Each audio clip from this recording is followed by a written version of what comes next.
An entrapment is a situation where personnel are unexpectedly caught in a fire behavior-related, life-threatening position where escape routes, safety zones are absent, inadequate, or have been compromised.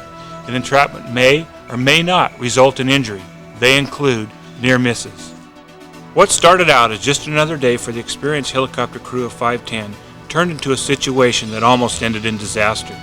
Fortunately, no one was hurt, and all that was lost was a helicopter door, a bucket, 2 flight helmets, and some firefighting gear. This incident happened to a helicopter crew, but it could easily have been an engine crew, hotshot crew, smoke jumpers, or a task force of firefighters. As you watch this incident unfold, see where you would apply LCES: lookouts, communications, escape routes, and safety zones.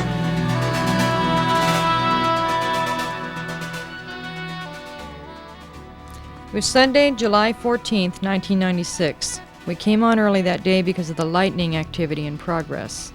The ship worked a couple of lightning fires in the morning, and that afternoon we got dispatched to a fire out in the desert near the Nevada border. It was a long flight, and there wasn't much talk on the way over. We briefly diverted a few miles to turn in a new smoke and immediately resumed our response to the fire. I hope he said 1750. That's what I see. 510 on fire. That's what I copied. Yeah, okay. I'm 1750. He's going to use his jets all the way. Full IC 510 on fire. When we were in view of the fire a few miles out, the crew supervisor called dispatch with a size up. I also overheard talk about a water source to the north. We circled the fire a couple of times, and soon we were on short final landing at the top of the ridge, above and approximately 200 yards to the east of the fire. 6510 on picture. I'm unable to contact Susanville and firing at it or full IC. It could be because we're on the ground. Can you relay? Affirm. And Bull IC, helicopter 510 is on the ground at the fire site right now. He may not be able to get you. Wanted you to know that he was on the ground. Yeah, thanks, George. I figured that, but I'm glad you confirmed it for me. I copy. And your location, George? I'm down here next to the engine at the east end of Bull Flats. I copy. And you probably copied. We're about 1 minute out now. Hey, firm. I was asking Dave to take a look and give me a recommendation. I'm thinking about flying one of these crews that's coming in. So if we want to do that, I may order up another ship to facilitate that. Yeah, I copy. That's probably a good idea. Whether you'll get one or not is remains to be seen on a Type 2 basis, but it looks like if you're going to try to move troops, that would be your best bet. And we'll take a look at it right now. It's not doing much backing into the wind. We may be able to handle it with the 2 tankers, or at least slow it down somewhat. Sat down, I had a very strange feeling about where we were landing, but I let it go because the fire was burning away from us. We landed approximately right here. We're told to get out and hook the bucket up. When we landed, the crew supervisor told the pilot to work the bucket down in the draw at the head and the north end of the fire. Carla got out. Carla got on that side. I got on this side of the helicopter. Carla was throwing gear out, and I grabbed the bucket and hooked the bucket up. I asked him what he wanted us to do. His response was that we were going to try to stop the fire from crossing the draw and going up the other side. We both moved out to the front, and I marshaled the helicopter out. He flew off in this direction and then down over to do bucket work. At that time, we all walked over here. Me and Dave put our gear on first. He didn't mention anything about safety zones or escape routes or what we would do tactically. Determine safety zones and escape routes.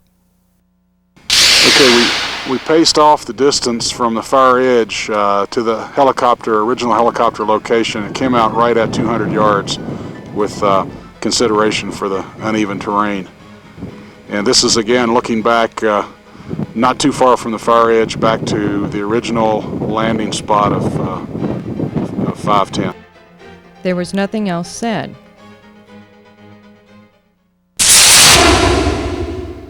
Ensure instructions are given and understood. 3205. 3205, Signal. Yeah, Mark, sounds like I'm going to have to move troops in there with a helicopter.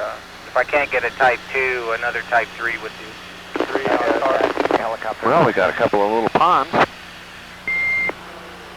Copy, George. Yeah, 510, were you aware of the pond that's just north and about 1 mile east of the fire? Yeah, one or the other. Air attack 510. Yeah, were you aware of the two ponds that are, one of them is just southeast of the fire, the other one's northeast of the I fire? can get it here. Yeah, affirmative. I believe I have the same ones in sight. We're just lifting off with the bucket now, George, and I'll be over to start the bucket show. I copy. I got you in sight, and anything you can do over there, Mike, on against on the right or left flank and out in front of the head, would slow it down will be appropriate, and I'll let you know when the tanker comes in. We left the saw because there was saw work. We left the flight gear, our helmets, the bucket bag. It was all inside the bucket bag. Affirm at 1655. Okay, Roger. Can you say again, I understand either the right or left flank, the FM radio was sort of blocking you out? At this time, you take the right flank, Mike. That would be the priority. Okay, that's the southwestern side, correct? Well, let's put it this way. Right off your right door there, let's call that the heel of the fire, and the right flank would be the easternmost edge. Okay, Roger, easternmost edge. Bill 3256 on tone 4. And Air Attack 06 is at scene. Got to break in, I guess. Copy 06 at scene. Do you know where helicopter 510 is, if you heard from him? Affirmative. Helicopter 510 set down on the ground. They're bucketing operation and start with the bucket operation at this time. Me and Dave walked down over the ridge here, down towards the fire. Okay, I didn't see that one on the way in. I'll just make this one pick up because I'm already here, and then I'll go up and find the one that you were talking about, George. Thank you.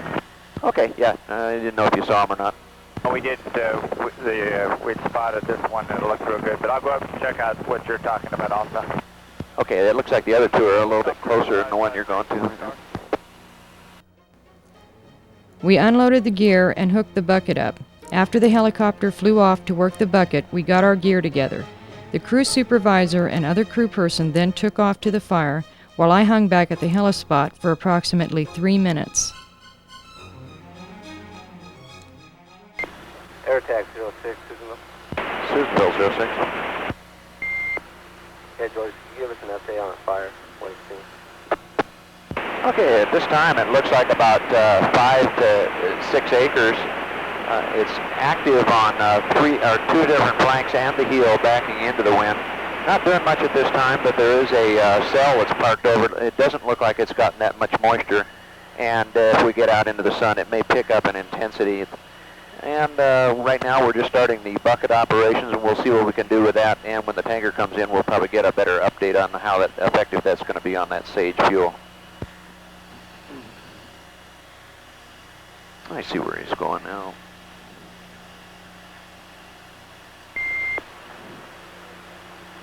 Copy, George. Do you want a additional helicopter? Yeah, George said he was going to go ahead and try to order a medium for troop transport. I think that's probably a good idea. Whether we can get one remains to be seen, but it looks like that's going to be the only access to this fire.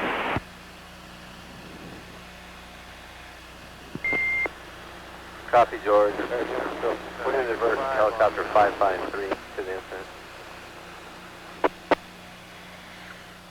Okay, that's your choice. From this point, we could see the fire real well.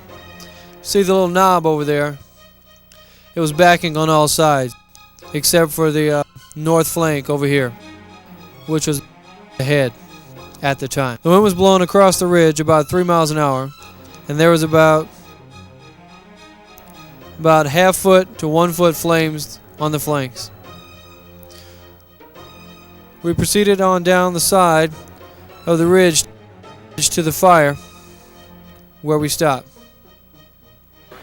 Tanker 05, Helitack 06 is sitting at 8.5 at this time, 3003.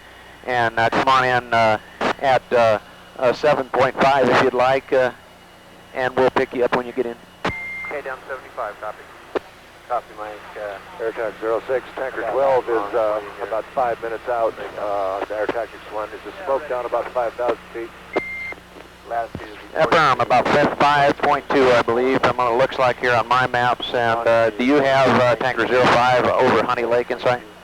Negative, not yet. I think we've got some smoke down the flats there, though. We'll be about 5-6 minutes. Okay, what I'd like you to do is you'll see the shadow line on the tank on the clouds. If both of you, when you get the smoke in sight 5 minutes out, just kind of veer off to the south and orbit about 5 miles south of the smoke, and we'll bring you in as we need you. Tanker 12. Okay, and altimeter setting is 3003. Tanker 5, copy all that.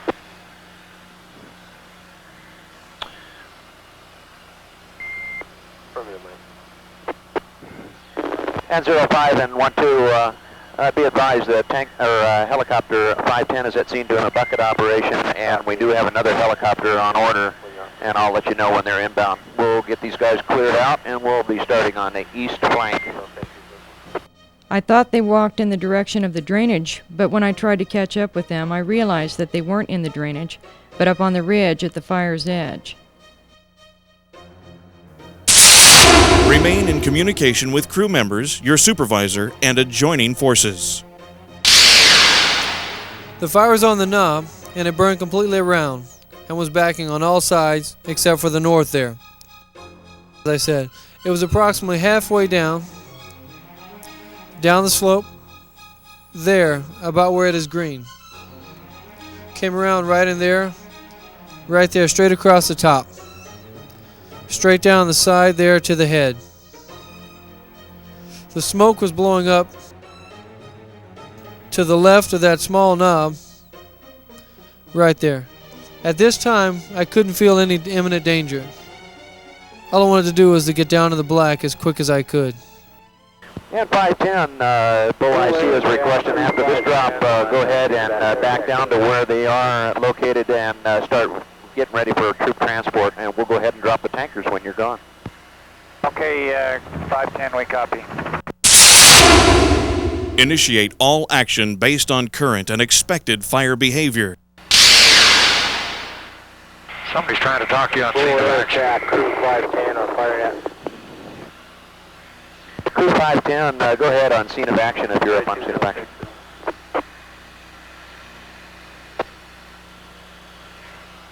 Uh, 3256 is reporting a smoke. 38 north, 13 east, section 31.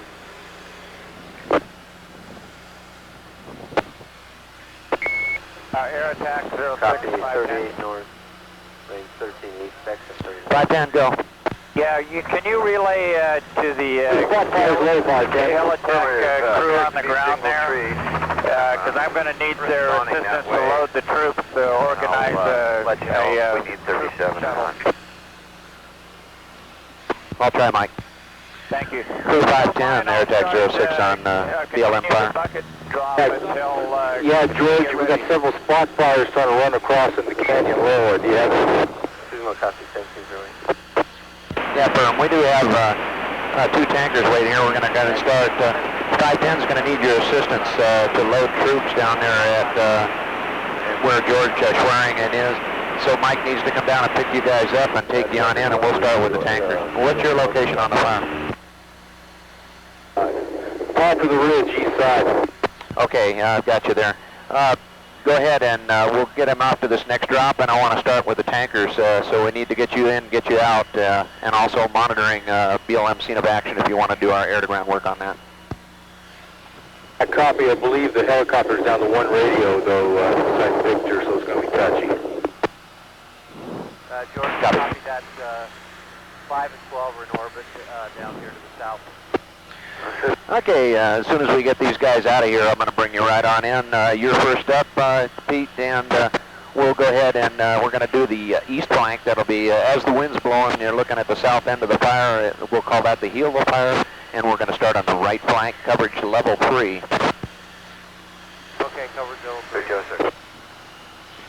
And 510, after this drop, go down and stop and pick up your folks, and then you're going to go down and start shuttling troops up. 510, we copy, thank you. 3206, Susan Bell.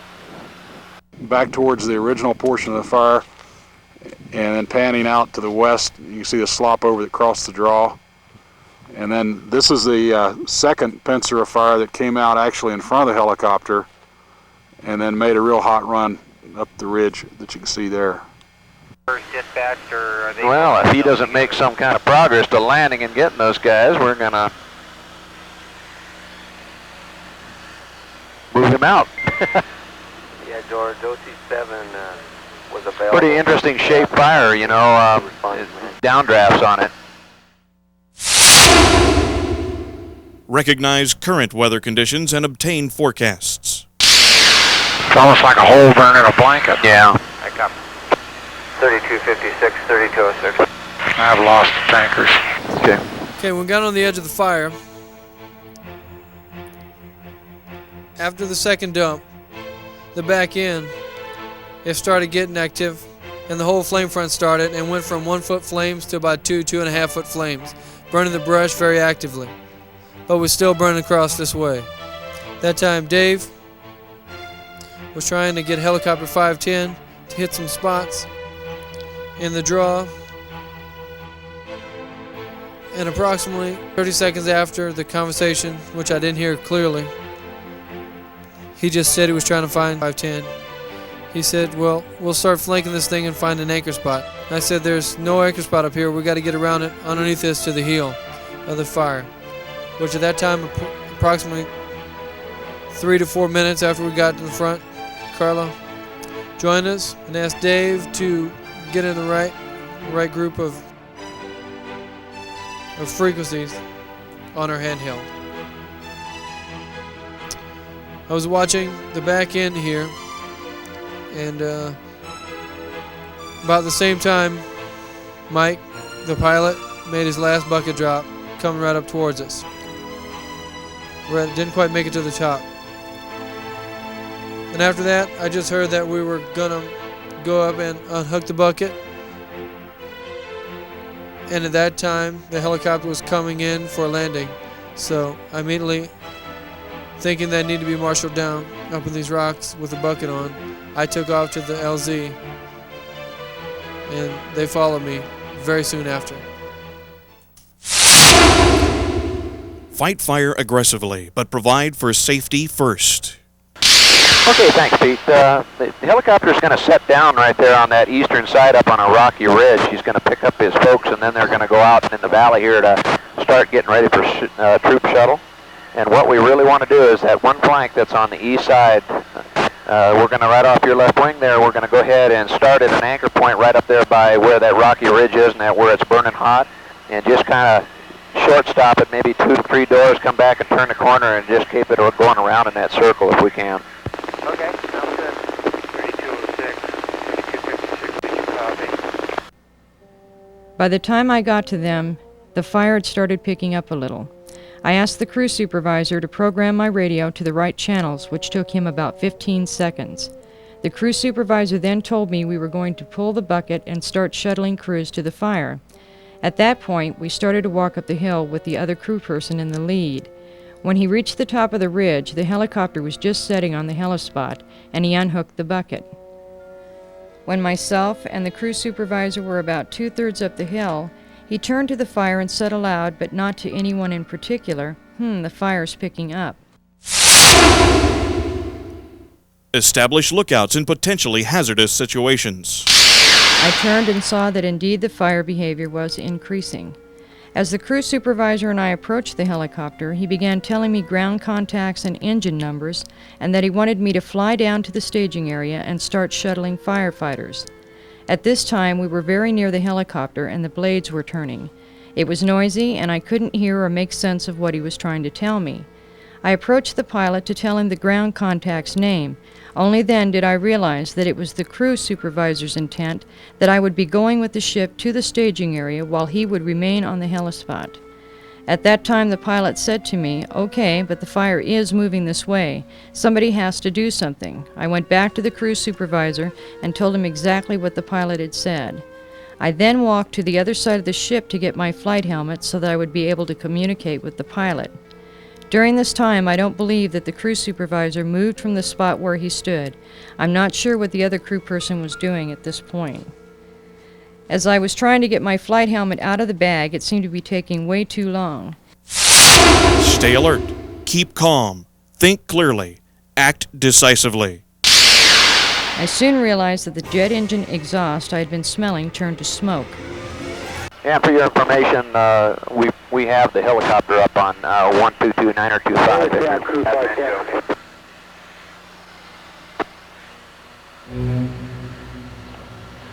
Certainly once. Yeah, crew 510, scene of action. A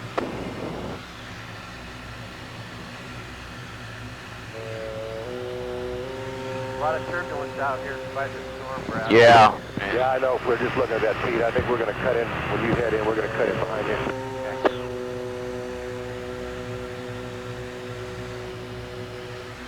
And crew 510, were you calling air attack on scene of action? Affirmative. We'll begin the crew shuttle. We're back over the LV. Yeah, we're trying to get down here, George, and see if we can do it. Okay. Tankers are trying to maneuver their way into a position to start dropping here, so as soon as you guys are cleared and bend off to the west, let me know and we'll try to work them in. We're on the ground now. Yeah, firm. We see you. Okay, Pete. They're still trying to load their folks up right now. Oh, okay. Getting pretty hot right there on that one side, isn't it? Okay, we'll go,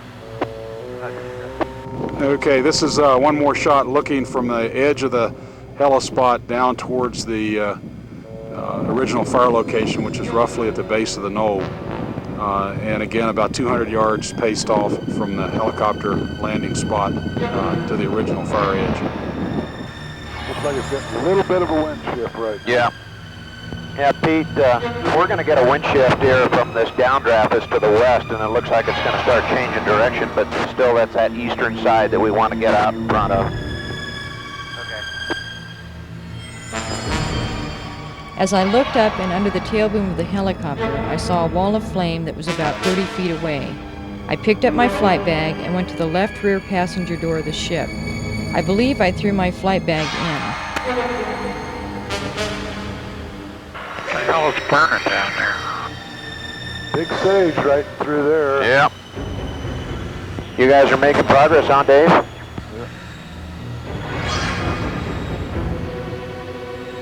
Getting a little warm for them. And 510, are you getting your folks in there okay? Affirmative. They're trying to get organized. Well, you better tell them to hustle it up. That finger's heading right toward your tail right now. Affirmative. You're still on hold. We got to get that helicopter out in front of that thing off the ground first. Okay. Okay, after I got up to the LC, I marshaled him down. The bucket was approximately right here. Which you can see sustained a whole lot of fire, which you can tell for it's pretty open there. And he backed the helicopter up a little bit and landed in approximately the same place he landed in the beginning. I came in under the helicopter, and from that time on I was under the helicopter. I unhooked the bucket under the helicopter, meaning under the blades. I unhooked the bucket, pulled it out, and started putting it away. About that time, Dave and Carla came up. Carla came over to me and said, "No, we're going to leave the bucket, and we're going to do a troop shuttle." And then walked around the front of the helicopter over to this side where the gear was. I was approximately right there, and Dave was approximately right over there. About that time, Dave came over to help me with the bucket. And soon after that, we collapsed the bucket. I came around this side where Carla was, came around this side here. I grabbed the door out of the back of the helicopter, started walking around to the front of the helicopter, and that's when I seen Dave hollering. And from this point, I could see the flames coming up the back side there of the helicopter. They were approximately directly behind the helicopter. Okay, how far is that burn from the helicopter tail rotors now, looking at it? 35 feet, 40 feet. Okay. I came out to the front to right here. Well, a little bit further out to this flat out here. And Dave was over here telling the helicopter to take off. At that time, Carla was straddling the skids on the back end there with the gear. And I immediately tried to keep him on the ground. She rose up about a foot and then sat back down. And Carla went out to the right here and he lifted up. Retain control at all times.